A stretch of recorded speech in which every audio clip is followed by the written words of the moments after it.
If you're not able to do that, you are welcome to stay here with me and others who won't be doing that. So we're going to go this way, up the driveway, and then down the stairs. It is my, where did he go? It is my honor and my pleasure to introduce AkoAbdul-Samad, representative from Des Moines. To ignore evil is to become accomplice to it. For his passion It says for social justice ban automatic issues and his weapons. willingness to speak out.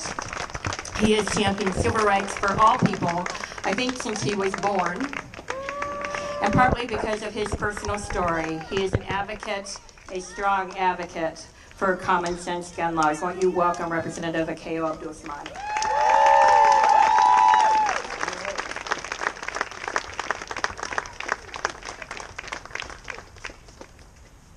First and foremost, I want to give honor to God.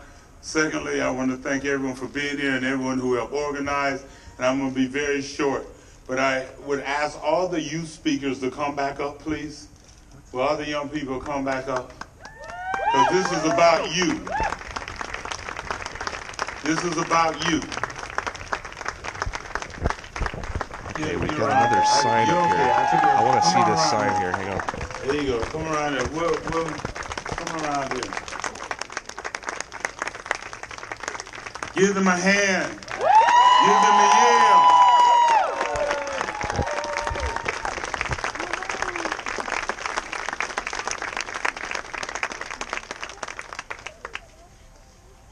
It is criminal to have to send our young people through what they're going through today. Yes. It's criminal that these young people have to be out here on a Sunday afternoon talking about gun violence. Yes.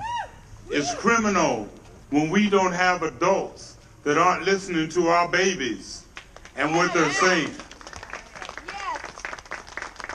It's criminal when we have to beg legislators to understand what we're talking about. Yes. Yes. It's criminal when you have to be here today instead of working on education, instead of working on making sure our young people are enjoying themselves, to stand against gun violence today. Yes.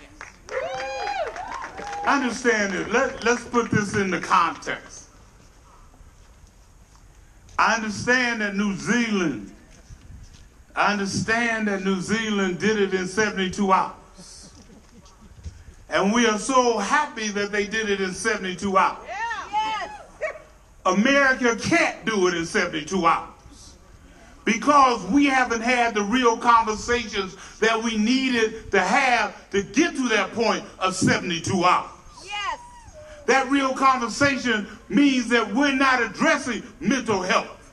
Yes. That real conversation means we're not addressing racism. Yes. That conversation means we're not addressing white supremacy. Yes. That conversation means we're not addressing the elephant in the room. Yes. And if you don't address the elephant in the room, you can't expect results that save our babies. Yes. You see, you got to ask yourself, when's the last time you went to your neighbor or knocked on your doors in your neighborhood and said, let's have a conversation? Yeah. When was the last time, other than church or a rally, that you got with a group of people and just talked about how love does conquer hate? When was the last time you challenged somebody in your family about that racial joke, about that hate, because they thought it was funny? Those are the things that we have to stand up and talk about now. These are the things we have to group together and be able to stand together and talk about now.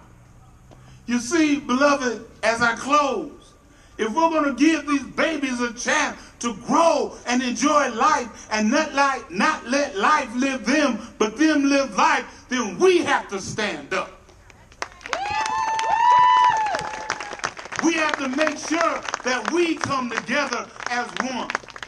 We have to understand our differences so our similarities have substance. Yeah. We have to understand that it's all right to tell babies it's all right to be who you are. Yes. Yeah. It's all right to be African American. It's all right to be Latino. It's all right to be gay. It's all right to understand life. It's okay. Understand the differences so our similarities have substance. We have to get away from running from each other and run to each other. We have to be with each other. I look at these babies. Each one of these babies are different. But they're so beautiful when they come together. Look at these babies. Look at the different hue. If y'all don't see color up here, y'all blind. If y'all don't see they came together for a cause, you don't understand.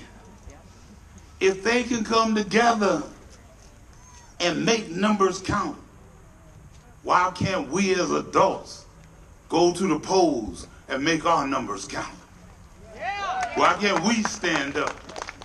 As I take with my young people, and I'm not going to lie to you, I'm so glad I'm not your age. Because now we will pass the baton down to you.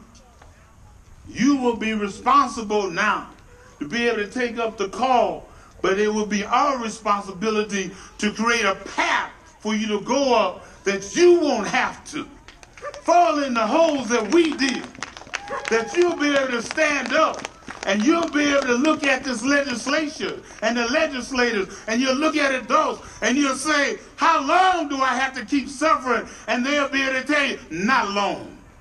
They'll be telling, how long do I have to feel the pain? And we will tell you, not long.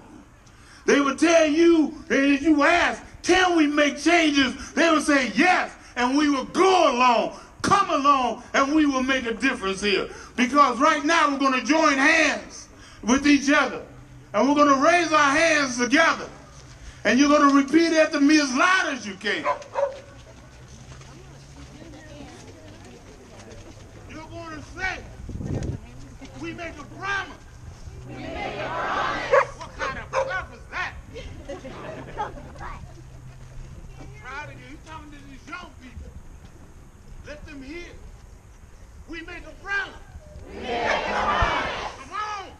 We make a promise. Now by yourself. We make a promise. We make a promise. That we will stand together. We'll stand together. We will make change. We will make change. Because our babies. Are important. To us. And we make a promise. We will not let you down. Because if we let you down, we all fall. And I promise, we all fall was weak. We all fall.